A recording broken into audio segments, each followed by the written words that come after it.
علیکم ورحمت الله ملګرو الله دې وکړي چې ټول به روغ او جوړ یاستئ نن زو د سبز ته زمونږ یو باغ ده خزان وهلی ده نو اوس داسې خړ پړ ښکاري بارانونه هم نه ول نو دا زمونږ باغ د سبز کې دلته تللي یاستو او راغلی وو چې څنګه سوی ده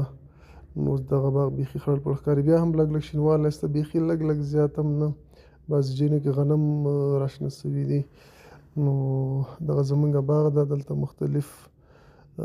ونې دي انګور دي ناک دي بادام دي الوبالو دي داسې مختلف د میوه جاتو ونې دي دغه اسمان وریځ دی انشاءالله الله به د خیر باران رحمت باران هم وکړي نو دلته راغلي وو ملګرو انډیوالانو سره دا وګورئ دا د بادامو ونې ښکاري او دغه زمونږ ټول کلی ده او دغه چې پای لګېدلې دا د ناکو هغه د دا حوض ورته جوړ کړی چې دې کې نه دا ټول هغه اوبه کېږي او بل دلته خو یو کوتره هم راغلې ده ناسته وله بس یخ هم لږ زیات و ولې د دې نه به مې ویډیو وکړو چې ویډیو نوره هم مزېداره جوړه شي نو الله دې وکړي چې یو د رحمت باران وشي دلته بیخي بارانونه نه ده سوي راځئ اوس به لاندې باغ کې وګرځېږو دغه ګلان دي او همداسې وچ پاتې سوي دي له دوړو نه هم ډک دي ډېر خوندور به ښکاره کېدل په پسرلي وخت کې د ګرمي موسم کې اوس هم ښه ښکاري خو بیا هم مړاوي سوي ډېر مړاوی ګل نو دغه ویډیو هم درته وکړه او دغه مخامه پای چې لګي دا ټول ناک دي او د ناکو باغ تقریبا 500 څو ونې دي دا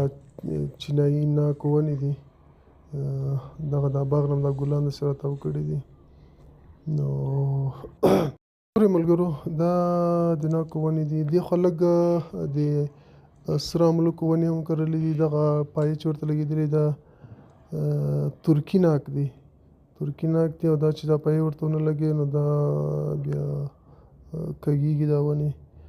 نو پایې مې ورته لګولي دي او هلته هم سیمان پکې تېر کړي دي چې دا همداسې نیغ مضبوط ونیسي دا چې کله میوه ونیسي نو بیا دا بوټی درنېږي را کږېږي او دا بوټی هم خرابېږي دغه له وجې موږ دا پایې ورته لګولي دي چې دا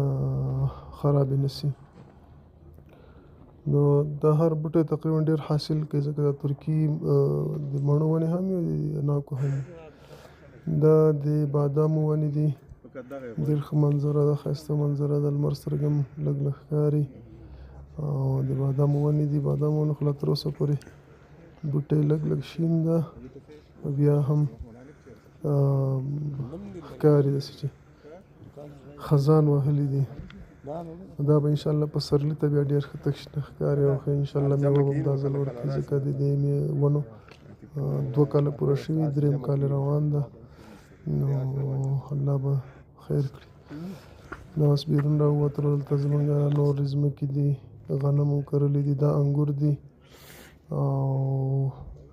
دا هم وچ سوي دي اوس دا دې ته هم پایې لګولي دي چې انګور ځمکه باندې ونه لګېږي نو دا بیا بیرون راغلو دلته دا بعضو خلکو غنم کرلي دي دا پکې راشنه سوي دي او دا ځمکه لږ لږ شنه کړې ده